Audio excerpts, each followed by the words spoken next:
Morning বন্ধুরা, আজকে কৃষ্ণা হেসেল থেকে আমি নতুন একটা ভিডিও নিয়ে এসেছি। দেখুন, আমি সকালবেলা আমার বোনের মেয়ে এসেছিলো, তো আমি সকালবেলা একটু রান্না করেছি। করার পর আমার রান্নাঘরটা এই অবস্থা হয়ে রয়েছে। বাসন মাজবো, তারপরে গ্যাসটা পরিষ্কার করবো। আমার এক ভাই আটা এনে দিয়েছে, যেহেতু আমার রুটি বানাই, সকালবেলা রুটি বেচা হয়, সে আটা এনেছি। এগুলো সব পরিষ্কার করে পরবর্তীকালে আবার দুপুরে আমি রান্না বসাবো। আমি এবার আস্তে আস্তে বাসন কটা মেজে নেবো এক এক করে।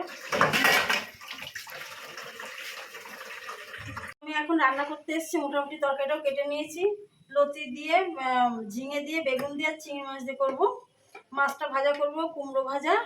আর আমি একটু দুধ এনেছিলাম, সেটা ছানা কেটে গেছে। ছানা করে আমি ছানাটা ডালনা বানাচ্ছি। এই আমি কুমড়োটাকে মিষ্টি দিয়ে মেখে রাখবো। মাছটাকেও তাই, মাছটা ভাজা করবো। এই মাছটা তো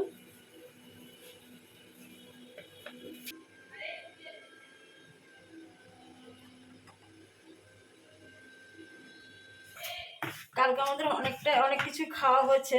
যেন হোটেলে গেছিলাম, একটা বার্থডে ছিল আমার ভাইজির, সেখানে গেছিলাম, অনেক কিছু খাওয়া হয়েছে। এর জন্য আজকে একটু হালকাই করছি।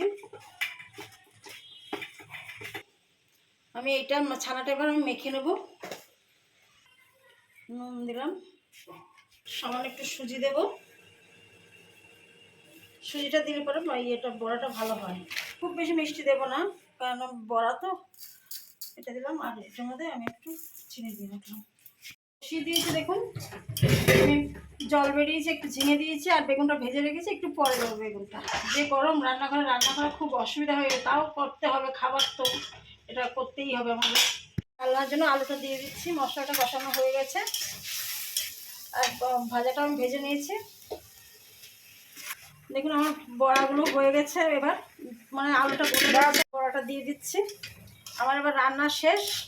গরমের দিনে এবার আমি একটু ঘরে গিয়ে বসবো, একটু রেস্ট নেবো, তারপরে খাওয়া দাওয়া। বন্ধুরা দেখুন, আমার রান্নাবাড়ি হয়ে গেছে। এবার আমি খাবারটা দেখিয়ে নিচ্ছি আগে। এটা মিষ্টি কুমড়োর মাছ ভাজা, লতি, ছানার ডালনা। এবার আমার সব হয়ে গেছে। এবার আমি পেরে নেবো ভাতটা।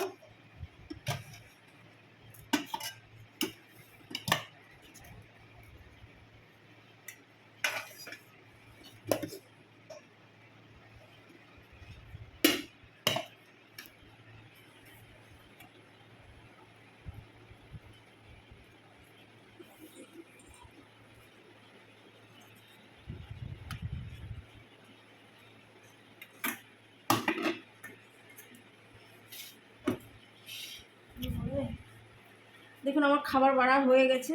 এবার আমি খেতে বসবো। এবার আমি খেতে বসছি। আমার ব্লগটা আজকে আমি শেষ করছি।